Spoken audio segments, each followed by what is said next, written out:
오늘 사도행전 시작하려고 하는데요.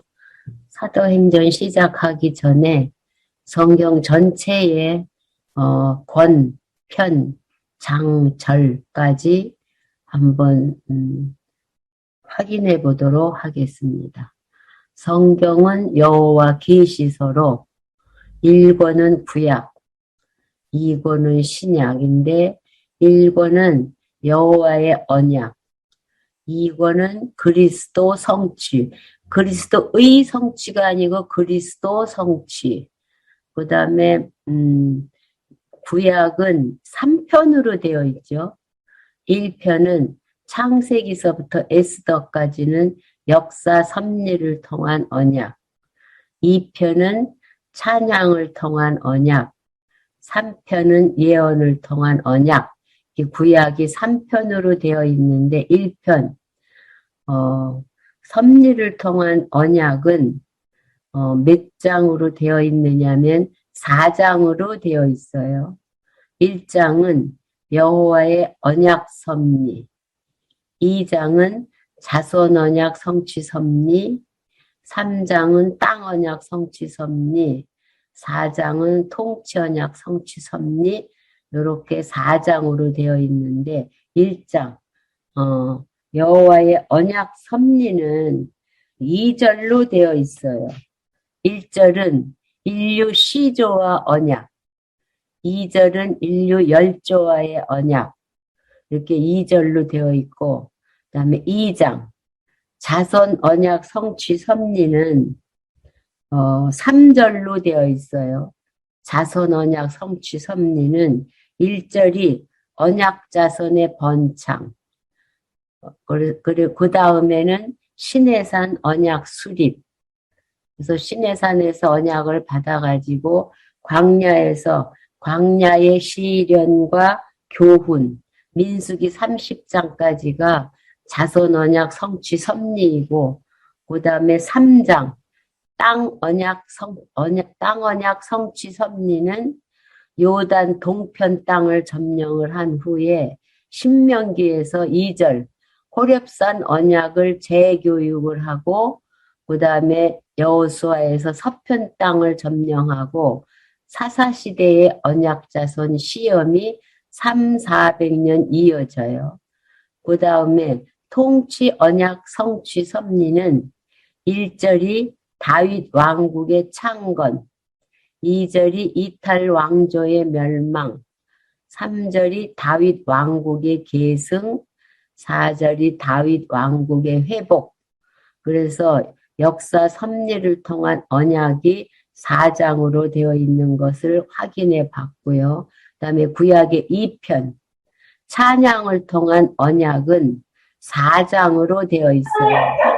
1장은 전능성 찬양이 욥기, 2장은 신실성 찬양인 시편, 3장은 주권성 찬양인 잠언, 4장은 영원성 찬양인 전도서, 5장 아가서는 자비성 찬양인 아가서.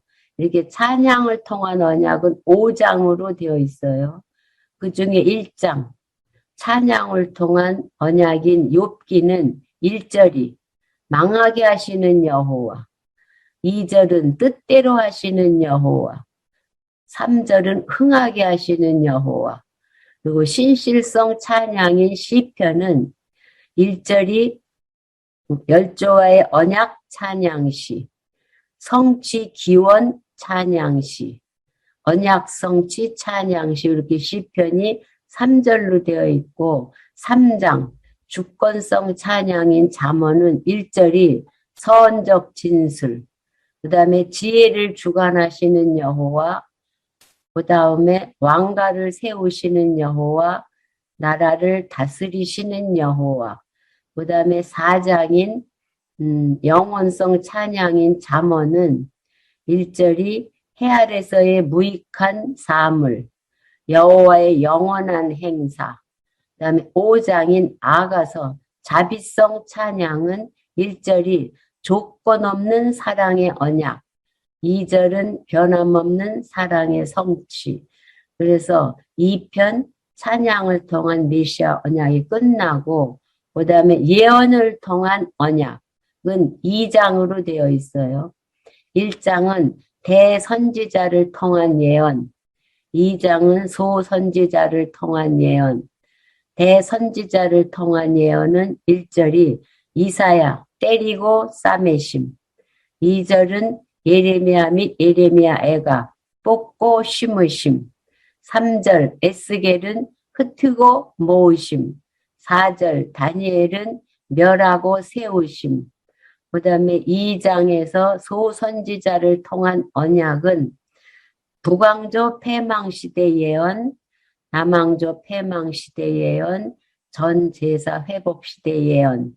그래서 구약은 3편으로 되어 있는 것 중에 절까지 우리가 확인해 봤어요. 그 다음에 2권 그리스도 성취는 2편으로 되어 있어요. 1편은 예수에 의한 성취, 2편은 성령을 통한 성취, 1편 예수에 의한 성취는 4장으로 되어 있어요. 1장 마태복음은 직임을 통한 성취, 그다음에 마가복음은 신분을 통한 성취, 누가복음은 사역을 통한 성취, 요한복음은 본성에 의한 성취. 그다음에 1장 직임에 의한 성취 마태복음은 구약의 언약을 성취해 주시고, 그다음에 선지직 성취, 그다음에 선지직, 왕직, 제사장 성취. 요래서 직임에 의한 성취가 마태복음이고, 마가복음, 신분에 의한 성취 마가복음은 1절이 본래의 신분에 의한 성취, 그 다음에 낮은 신분에 의한 성취, 3절이 높은 신분에 의한 성취, 이렇게 되어 있고, 그 다음에 3장인 누가복음, 사역에 의한 성취는, 사역에 의한 성취는 하나님의 아들 사역, 그 다음에 나라 사역, 대속 사역, 이렇게 되어 있고요. 요한복음, 본성에 의한 성취는 1절이 천례의 신성에 의한 성취, 귀천의 신성에 의한 성취, 그래서 예수에 의한 성취가 4장으로 되어 있는 걸 확인을 했고요. 그 다음에 오늘 할 사도행전은 성령을 통한 성취예요.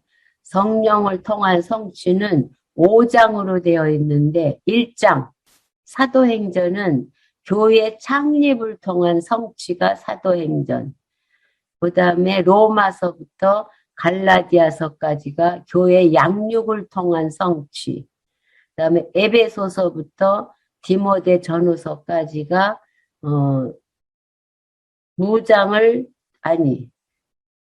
양육, 교회 창립, 양육, 그 다음에 교회 양육을 통한 성취, 그 다음이 뭐냐 하면은 3장이 교회 무장을 통한 성취예요.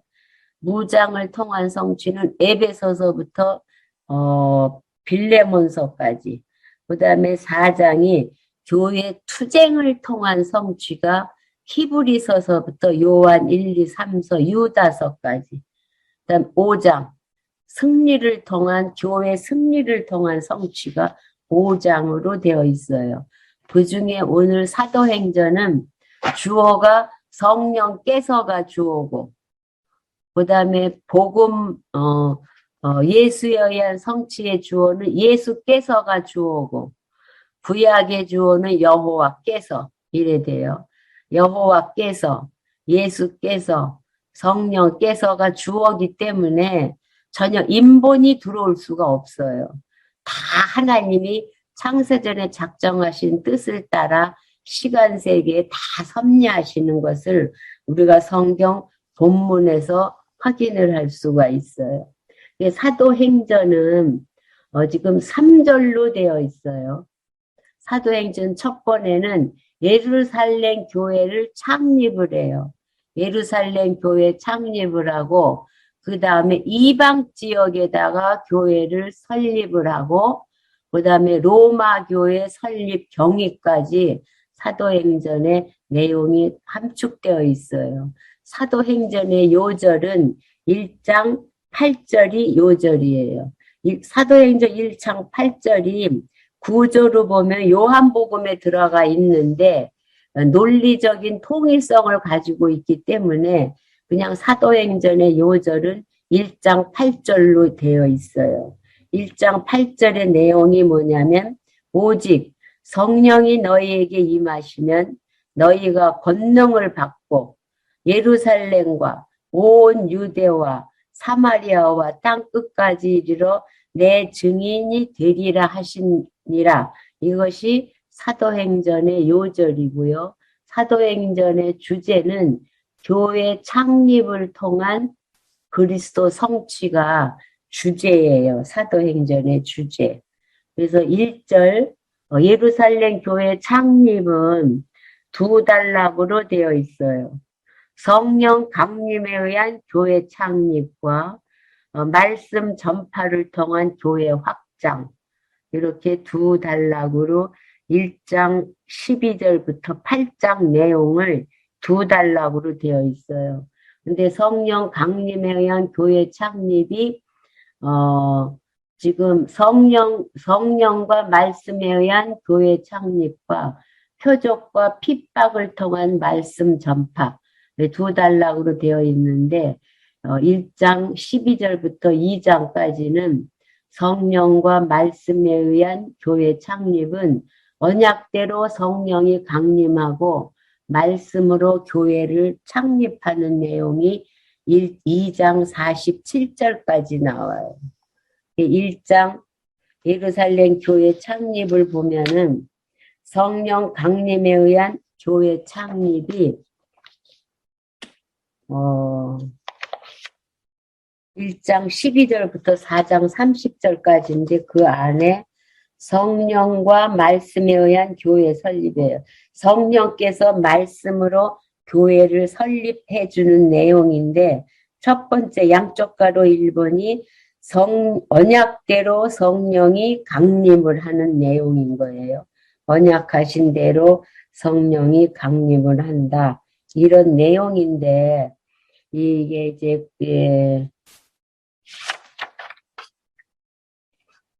오늘은 본문으로 그냥 들어갈게요. 아까 구조를 너무 많이 해가지고 1장 12절을 보면은 1장 12절부터 14절의 내용은 명한 말씀을 따라 제자들과 여자들이 다락에 모여서 기도를 해요.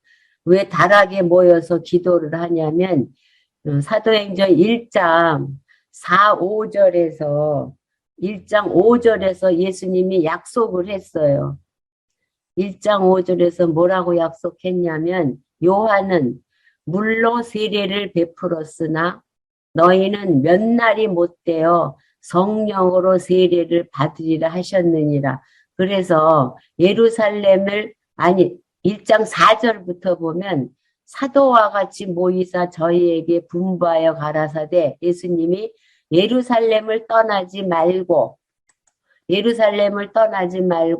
내게 들은 바 아버지의 약속하신 것을 기다리라 그랬어요. 예루살렘에서 기다리라. 왜? 내가 성령을 보내준다. 이 약속에 근거해서 제자들이 예루살렘에 모여 있어요. 24절 보면 제자들이 감람원이라 하는 산으로부터 예루살렘에 올라오니 이 산은 예루살렘에서 가까워서 안식일에 가기 알맞는 곳이에요. 그래서 그래서 들어가서 저희 유아는 다락에 올라가니 거기 누가 있냐면 베드로, 요한, 야고보, 안드레와 빌립, 도마와 바돌로메, 마테와 및 알페오의 아들 야고보, 세로신 시몬, 야고보의 아들 유다가 다 거기 있어요. 그리고 또 누가 있냐면 여자들과 예수의 모친 마리아와 예수의 아우들로 더불어 마음을 같이하여 전혀 기도에 힘써요. 그러니까 예루살렘에서 성령을 보내줄 테니까 약속하신 것을 기다리라 그랬어요. 이 예수님의 언약에 근거해서 예루살렘에서 전혀 기도에 힘쓰고 있어요. 그 다음에 15절부터 26절은 가룟 유다의 행위의 결과가 성경이 응한 것임을 확증해 주셔요. 가룟 유다의 삶이 개인적인 삶이 아니에요. 하나님의 작정하신 뜻대로 살아가는 자체가 유다인 거예요. 이거를 보면 똑같아요. 우리의 삶도 내가 살아가고 싶어서 사는 것이 아니라 하나님이 한 걸음 한 걸음 인도해 주는 삶을 우리도 살고 있는 거하고 똑같은 거예요. 15절 보면 모인 무리의 수가 한 120명이나 돼요. 그 다락방에 모인 자들이. 그때에 베드로가 그 형제 가운데 일어나서 뭐라고 하냐면 형제들아 성령이 다윗의 입을 의탁하사 예수 잡는 자들을 지로한 유다를 가리켜 미리 말씀하신 성경이 응하게 했다는 거예요.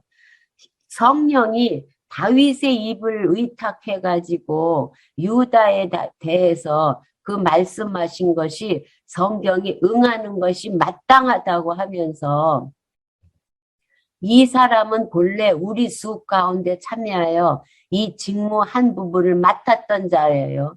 제자들 가운데서 회개를 맡았었대 유다가. 그런데 이 사람이 불의의 싹으로 밭을 사고 후에 예수님 팔은 30냥의 돈을 가지고 그 밭을 산 후에 몸이 곤두박질해서 배가 터져서 창자가 다 흘러나온 거 알고 있잖아요, 제자들이. 그러면서 이 일이 예루살렘에 사는 모든 사람에게 알게 되어 본 방언에 그 밭을 이르러 아겔다마라 하니 이는 피밭이라는 뜻이에요. 그러니까 예수님을 파는 유다가 그 밭을 그 예수님 판 돈을 가지고 밭을 사고 곤두박질 쳐서 죽었고 또 방언에는 그 밭이 아겔데마라고 하는 피밭이라는 뜻인데 이것이 다 이루어졌다는 거예요.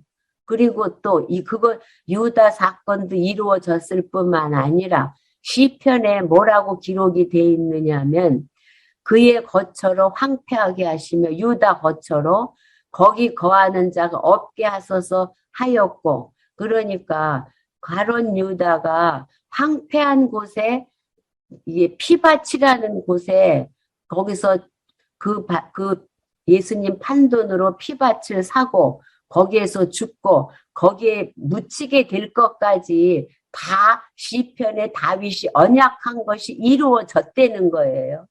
또 그뿐만 아니라 다윗이 성령에 감동해서 그 유다가 맡은 직분을 타인에게 취하게 하소서 이 언약대로 다윗의 성령께서 다윗에게 언약한 대로 유다에게 일어난 일도 다윗이 예언한 것이 다 이루어진 것과 같이 다윗이 직분을 타인에게 취하소서로 한 이 언약에 근거해서 이러므로 요한의 세례로부터 우리 가운데서 올리워 가신 날까지 주 예수께서 우리 가운데 출입하실 때에 예수님이 죽기 전에 제자들하고 항상 같이 있었잖아요. 그랬을 때 우리와 함께 다니던 사람 중에 하나를 세워 우리로 더불어 예수의 부활하심을 증거할 사람이 되게 하여야 하리라 하셨다는 거예요. 장차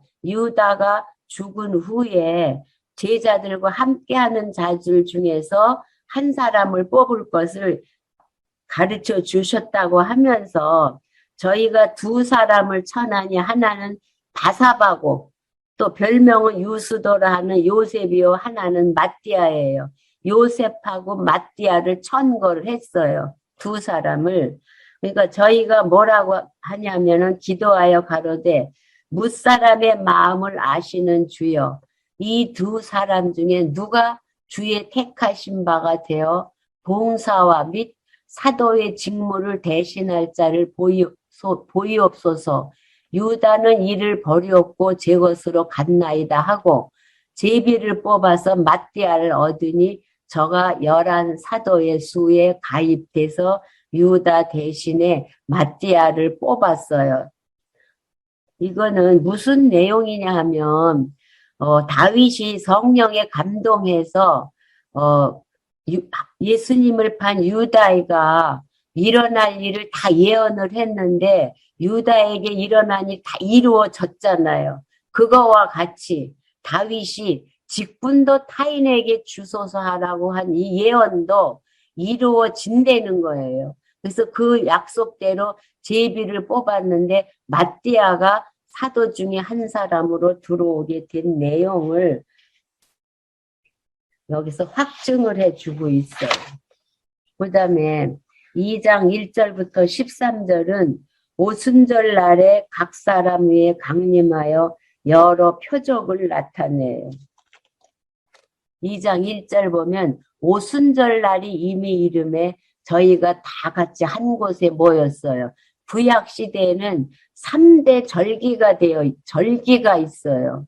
그 3대 절기 중에 하나는 유월절, 예수님이 죽으시는 유월절, 또 그 다음에 두 번째는 오순절, 첫열매, 예수님이 죽고 부활하신 후에 성령을 보내어서 영적 예배의 삶을 살게 해주시는 것을 기념하기 위해서 오순절, 그 다음에 또 하나는 수장절이에요. 재림주. 그렇기 때문에 3대 절기는 유월절, 오순절, 수장절, 메시아가 와서 죽고 부활해서 성령을 보내주시고 다시 재림하실 그렇게 세 가지 절기 중에 오순절 날이 됐어요. 그래서 오순절 날이 되어서 다 한 곳에 모였는데 표적이 일어나요. 무슨 표적이냐면 호련히 하늘로부터 급한 강한 바람 같은 소리가 있어 저희 앉은 온 집에 바람이 가득해요. 그러니까 하나님의 임재를 표현하는 길이에요. 표현하는 거예요. 구약에서 보면 엘리야라든가 모세라든가 하나님은 눈에 보이지 않지만 바람이 불음으로써 하나님의 임재를 많이 가르쳐 줬어요. 이때도 똑같아요. 강한 바람 소리가 있어서 앉은 집에 바람이 가득해요. 그러니까 소리로 듣게 해요. 바람 소리를. 또 불의 혀같이 갈라지는 것이 저희에게 보여 각 사람 위에 임해요. 혀가 불같이 막 갈라져서 눈에 보이게 해요. 소리로 귀에 듣게 하고 불로써 눈에 보이게 하고 또 4절에 저희가 다 성령의 충만함을 받고 성령이 말하게 하심을 따라 다른 방언으로 말하기를 시작해요. 성령께서 방언을 하게 하시는 거예요. 그런데 그때에 경건한 유대인이 천하 각국으로부터 와서 예루살렘에 다 모여 있어요. 이 경건한 유대인이라는 것은 율법대로 율법을 철저히 지키고 섬기는 자들이 경건한 유대인들이에요. 율법주의자들이에요. 그들이 다 각국에서 예루살렘에 다 모였는데 이 소리가 방언 소리가 나니까 큰 무리가 모여서 각각 자기의 방언으로 제자들이 말하는 것을 다 듣고 깜짝 놀래요. 제자가 방언을 말하는데 각국에서 모여온 사람들이 자기네들의 살고 있는 고장의 말로 다 해석을 해서 깨닫게 해주시는 거예요. 그래서 다 놀라 기히 여겨 이르되 보라, 이 말하는 사람이 다 갈릴리 사람 아니냐. 아주 무식한 고기 잡는 사람들이 방언을 말하는데 우리는 다 우리나라 말로 다 알아들을 수 있으니까 이게 무슨 일이냐 이거예요. 우리 각 사람이 난 곳 방언으로 듣게 되는 것이 어찌미냐 하면서 우리는 아주 각국에서 다 모여왔으니까 구약에 예루살렘이 회복됐을 때에 각국에 있는 흩어진 자들이 다 예루살렘에 모인다고 했잖아요. 그 언약을 지키고 있는 거예요. 그래서 우리는 다대인과 메대인과 우리 각국에서 다 온 사람들이에요. 또 메소포타미아인 유대와 갑보디기아, 유대에서 다 흩어져 있는 사람들, 본도와 아시아, 부르기아와 밤빌리아, 애국과 및 구레네 가까운 리비아, 여러 지방에 사는 사람들과 로마로부터 온 나그네, 곧 유대인과 유대교에 들어온 사람들과 또 그레데인과 아라비아인들이라 우리가 다 우리의 각 방언으로 하나님의 큰 일을 말함을 다 듣는다는 거예요. 이 큰 일이라는 것은 사도가 구약의 언약대로 오신 그리스도에 대해서 말하는 그 내용을 방언으로 말하는데 각 나라 말로 자기네들 말로 다 해석을 하게 하신 거예요. 성령께서. 사도는 방언을 하게 하고 그 성령께서 방언을 해석해서 다 자기 나라 말로 듣게 했다는 거예요. 그러니까 다 놀라며 의역하여 서로 가로되 이게 어찌된 일이라는 거예요. 방언으로 말하는데 우리가 다 알아들을 수 있으니 이게 어찌된 일이라고 하면서 또 어떤 이들은 조롱하여 가로되 저희가 새 술에 취했다고 해요. 다 술에 취해서 하는 거지 사람으로서는 이루어질 수 없는 일이 이루어졌다는 다고 고백을 해요. 그러니까 오순절 날에 각 사람 위에 강림하여 여러 표적을 나타낸 사실을 증언을 했어요. 우리가 이 방언하면 사도행전에 방언이 나오고 고린도 전서에 방언이 나와요. 그 사도행전에서 말하는 방언이나 고린도 전서에서 나오는 방언은 다 은사의 일종인 거예요. 그런데 방언에는 두 가지가 있어요. 사도행전은 방언을 말하면 사람들이 다 알아들어요. 다 알아듣는다는 것은 방언도 성령께서 하게 하셨지만은 방언을 통역하는 은사까지 다 주신 거예요. 그래서 사도행전의 방언은 방언을 해석할 수 있는 은사까지 주셨기 때문에 사람들이 다 알아들을 수 있는 방언이에요. 근데 고린도 전서에서 하는 방언은 하나님만 알아들을 수 있는 방언인 거예요. 사람들은 못 알아들어요. 그래서 사도 바울이 고린도에서 뭐라고 고백을 하느냐면 내가 너희들에게 복음을 가르칠 때에 방언으로 말을 했다면 방언으로 말을 하고 계시로 중심으로 말을 하지 않았다면 너희들이 다 무익했을 거라는 거예요. 왜? 사도 바울은 방언을 잘해요. 나도 방언을 잘하는데 방언 잘하는 건 나도 감사하다. 그런데 너희들이 복음을 가리킬 때에 알아듣지 못하는 방언을 1만 마디 말하는 것보다 알아듣는 말 3, 5마디 하는 것이 유익하다.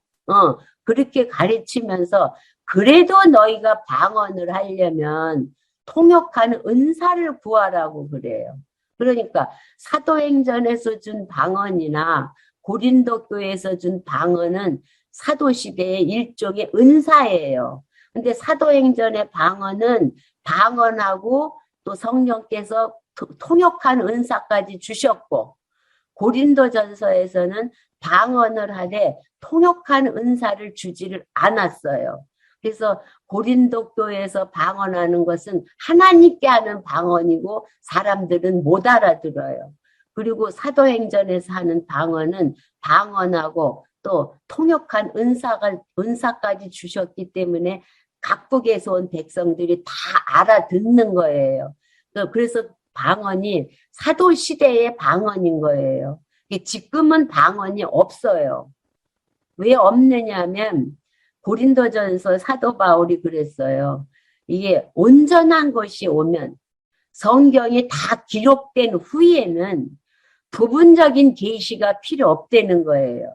그래서 방언도 예언도 다 부분적으로 계시하던 거는 다 끝난다. 성경이 다 완성이 되면 성경이 완성이 되면 하나님을 보되 얼굴을 마주보는 것과 같이 정확하게 볼 뿐만 아니라 예수님이 나를 알아보듯이 우리도 메시아를 정확하게 알아볼 수 있는 때가 온다. 이렇게 고린도전서 13장에서 양육하는 내용을 우리가 과거에 많이 확인을 했어요. 그래서 방언은 사도 시대에 잠시 준 은사예요. 지금은 방언이 없어요. 그래서 2장 14절부터는 이제 표적 말씀으로 교회를 창립하는 내용이 2장 14절부터 47절까지 나와요. 2장 14절을 그래서 21절 보면 베드로가 요엘이 예언한 대로 성령이 임한 것을 알려줘요. 베드로가 사도와 같이 서서 소리를 높여 뭐라고 말하냐면 유대인들과 예루살렘에 사는 모든 사람아 이 일을 너에게 알게 할 것이니 이 일이라는 것은 방언에 대해서 지금 오해를 하고 있잖아요. 방언을 다 알아들으니까 술 취했다고 하고 하니까 내가 이 방언에 대한 그 오해를 풀어주겠다 이 말이에요. 너에게 알게 할 것이니 내 말에 내 말에 귀를 기울이고 잘 들으라고 하면서 때가 제3신이 9시라는 거예요. 너희 생각과 같이 이 사람들이 술에 취한 것이 아니라는 거예요. 이는 곧 선지자 요엘로 말씀하신 것이니 일러스되 선지자 요엘 소선지서에서 요엘이 예언을 했어요. 요엘이라는 선지자는 선지자 중에 이사야 선지자가 740년부터 예언을 했는데 요엘 선지자는 이사야보다 100년 먼저 예언한 선지자가 요엘이에요. 선지자 중에 제일 먼저 선지자 활동을 한 선지자가 요엘이에요. 요엘이 뭐라고 말을 했느냐 하면 예언을 했느냐 하면 하나님이 가라사대 말세에 내가 보통 우리가 말세하면 종말로 가잖아요. 그게 아니고 말세라는 것은 메시아 시대에 신약 성경이 기록되기 전에 메시아 시대를 말세라고 그래요. 여기서 말하는 말세는 말세에 내가 메시아 시대가 도래하면 내가 내 영으로 성령으로 모든 육체에 부어주리니 성령이 오시면 너희의 자녀들은 예언할 것이고 또 너희 젊은이들은 환상도 보고 늙은이들은 꿈도 꾸고 부분적으로 다 하나님을 알게 해준다는 거예요. 그때에 내가 내 영으로 내 남종과 여종에게 부어주리니 저희가 예언할 것이요. 또 내가 위로 하늘에서는 기사와 아래로 땅에서는 징조를 베풀리니 곧 피와 불과 연기로다. 주의 크신 영화로운 날이 아니고 두려운 날로 되어 있어요. 요엘 선지서를 찾아보면 영화로운 날이 아니고 두려운 날이 이르기 전에 해가 변하여 어두워지고 달이 변하여 피가 되리라.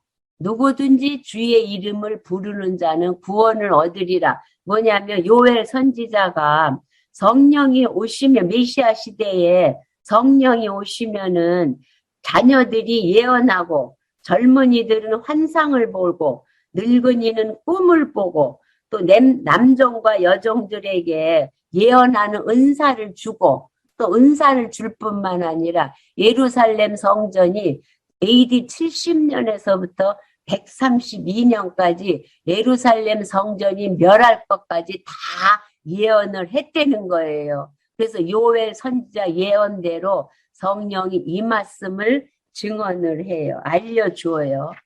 요엘 선지자가 성령이 오면은 자녀들이 예언하고 환상 보고 꿈을 꾸고 예루살렘 성전이 다 회파될 것까지 요엘에게 다 예언이 되어 있다라고 증언을 하면서 22절부터 36절은 다윗이 예언대로 부활 승천하여 성령 보낸 것을 알려줘요. 요엘 선지자 예언대로 성령이 오신 것이고 그 다음에 이제 다윗 예언이 이루어진 거라는 거예요. 22절. 이스라엘 사람들아 이 말을 들으라. 너희도 아는 바에 하나님께서 나사렛 예수로 큰 권능과 기사와 표적을 너희 가운데서 베푸사 너희 앞에서 그를 증거하셨느니라. 그러니까 너희도 알고 있지 않느냐는 거예요. 하나님께서 구약의 언약을 성취하러 예수님이 직임, 신분, 사역, 본성을 통해서 다 이미 증거하셨다는 거예요. 예수님이 오셔가지고. 또 그뿐만 아니라 예수님이 그냥 오신 것이 아니라 하나님의 정하신 뜻과 미리 아신 대로 내어준 바 되었거늘 예수님이 십자가에 죽고 너희들이 십자가에 못 박힌 것은 이미 작정하신 뜻대로 이루어졌다는 거예요.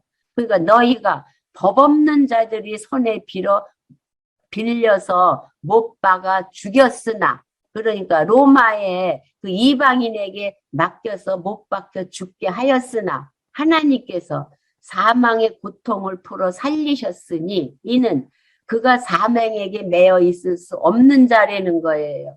그러면서 사망에 매여 있을 수 없는 것을 다윗이 예언을 했어요. 뭐라고 다윗이 예언을 했느냐면 다윗이 저를 가리켜 내가 항상 내 앞에 계신 주를 보았다는 거예요. 다윗이 항상 내 앞에 계신 주 여호와를 항상 보았다고 하면서 여호와가 항상 나와 함께 있으니까 다윗이 요동치 않게 하기 위하여 그가 내 우편에 계신 것을 다윗이 예언을 하면서 이러므로 항상 여호와가 함께 지켜서 요동치 않게 해주시니까 다윗이 마음이 기뻐하고 내 입술도 즐거워하였으며 육체는 희망에 거하리니 왜 육체가 희망에 거하냐면 안 죽을 거니까 살아날 것이니까 이는 내 영혼을 음부에 버리지 아니하시며 주의 거룩한 자로 썩음을 당치 않게 하실 것이미로다. 이렇게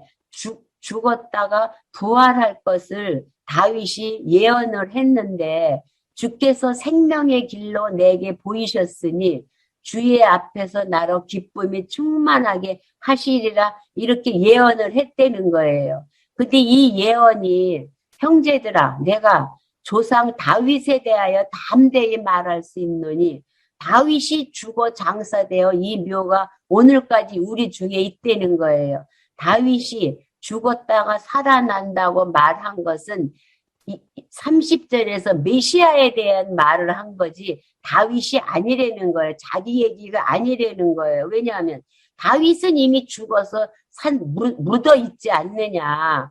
다윗이 무엇을 바라보고 예언한 거냐면 30절에 그는 선지자라 다윗이 하나님이 이미 맹세하사 그 자손 중에서 한 사람을 그 위에 앉게 하리라 하심을 알고 다윗 지파를 따라서 메시아가 오셔서 죽고 부활하신다는 걸 알고 이미 죽고 부활하실 메시아를 예언을 했다는 거예요.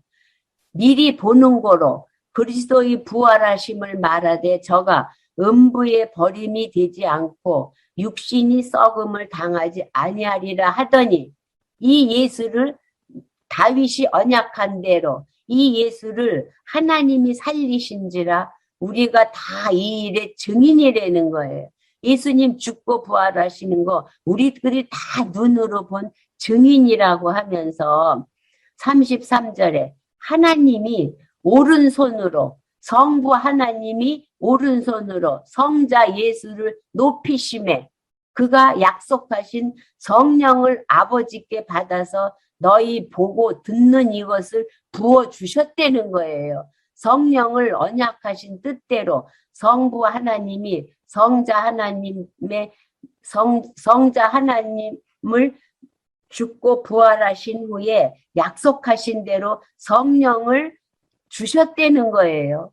그래서 다윗은 하늘에 올라가지 못하였으나 친히 말하되 다윗이 뭐라고 말했냐면 시편 110편이 자주 등장하잖아요. 다윗이 뭐라고 노래했냐면 주께서는 여호와께서예요. 여호와께서 내 주께 메시아에게 말씀하시기를 내가 여호와가 네 원수 메시아 원수로 네 발등상에 되게 하기까지 원수를 밟아 짓밟을 때까지 메시아 예수님은 내 우편에 앉아 있으라 했다는 거예요. 다윗도 장차 메시아가 죽고 부활하셔서 하나님 우편에 앉아 계실 것을 예언을 했다는 거예요. 그런즉 이스라엘 온 집이 정령 알지니 너희가 십자가에 못 박힌 이 예수를 하나님이 주와 그리스도가 되게 하셨느니라 하니라. 그러니까 이 베드로가 말하는 요점은 너희들이 십자가에 못 박혀 죽인 예수가 바로 그리스도라는 결론을 맺는 거예요. 그러니까 베드로가 하고 싶은 말은 술 취해서 이 방언한 소리를 너희들이 알아들은 것이 아니고 너희들이 십자가에 못 박힌 예수를 하나님이 주와 그리스도로 되게 하셨다. 그래 하니까 깜짝 놀라는 거예요. 37절에서 47절 보면 사도들을 통해 구원받는 자들로 교회를 이루게 역사를 하셔요. 누가? 성령께서. 그러니까 37절 보면 너희들이 십자가에 죽은 예수가 그리스도라고 하니까 저희가 이 말을 듣고 마음에 찔려 베드로와 다른 사도들에게 물어가로되 형제들아 우리가 어찌할꼬 한다는 거예요. 우리가 그리스도를 십자가에 죽였으니 어떻게 하면 좋겠느냐. 그러니까 베드로가 뭐라고 말하냐면 너희가 회개하여, 여기 회개라는 것은 유대교에서 그리스도교를 돌리라는 거예요. 회개라는 것은 회개하여 각각 예수 그리스도의 이름으로 세례를 받고 죄사함을 얻으라. 그리하면 성령을 선물로 받으리니. 그러니까 여기서 죄사함이라는 것은 예수님을 십자가에 못 박힌 그 죄를 에 대한 죄사함을 얻으려는 거예요. 세례를 받고. 그리하면 성령을 선물로 받으리니 이 약속은 너희와 너희 자녀와 모든 먼 데 사람 곧 누구냐면 주 우리 하나님이 얼마든지 부리시는 자들에게 하신 것이라 하고 또 여러 말로 확증을 해요. 여러 말로 확증한다는 것은 복음서에서 예수가 그리스도를 증거한 내용을 많이 말을 하면서 권하여 뭐라고 하냐면 너희가 이 패역한 세대에서 구원을 받으라 하니 그 말을 받는 사람들은 세례를 받음에 이날의 제자의 수가 3,000보다도 더 많이 모였어요. 그래서 저희가 사도의 가르침을 받아서 이제 교회 생활이 시작이 되는 거예요. 회개예요. 유대계에서 예수 그리스도 교로 이게 회개 돌이키니까 이제 교회 생활이 시작이 돼요. 저희가 사도의 가르침을 받아서 서로 교제하며 떡을 떼며 기도하기를 전혀 힘써요. 그래서 어떤 교회 생활이 나오냐면 사람마다 두려워하는데 사도들로 인하여 기사와 표적이 많이 나타나요. 사도 시대예요. 지금은 표적 이런 거 없어요. 그래서 믿는 사람이 다 함께 있어서 모든 물건을 서로 통용을 해요.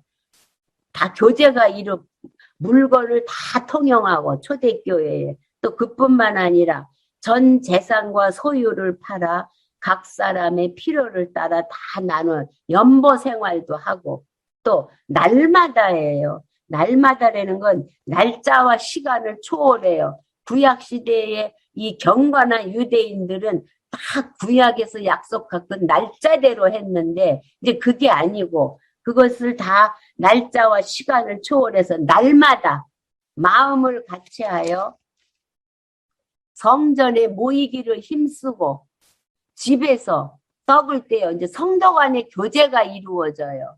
집에서도 떡을 떼며 기쁨과 순전한 마음으로 음식을 먹고 성도 교제가 일어나고 또 그럴 뿐만 아니라 하나님을 찬미해요. 하나님께 영광을 돌리고 또 온 백성에게 다 찬송을 받으시고 주께서 구원받는 사람을 날마다 더하게 하시니라. 그래서 표적과 핍박을 그래서 말씀으로 교회가 창립된 내용이 47절까지 확인을 해 보았어요. 그러니까 1장 12절부터 2장까지는 성령과 말씀에 의한 교회 창립한 내용인데, 이 내용은 마태복음 16장 18절이 이루어진 거예요. 마태복음 16장 18절 한번 찾아가 보세요. 마태복음 16장 18절. 예수님의 약속이 이루어진 거예요. 마태복음 16장 18절. 이게 15절부터 봐보세요. 16장 15절.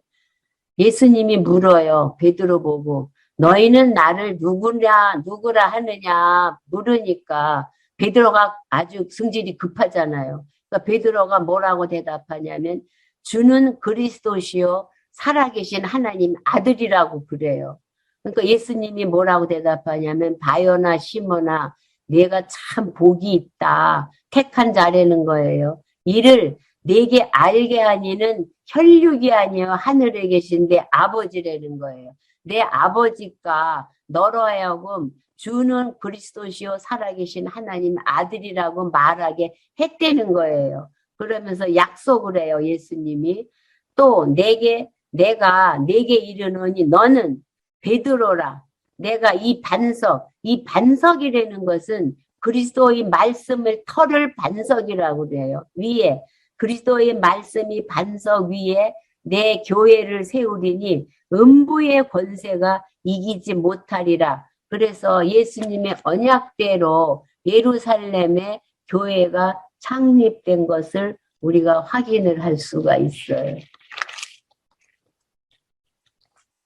다음 시간에는 3장부터 4장 30절 표적과 핍박을 통한 말씀 전파를 확인을 해 볼게요.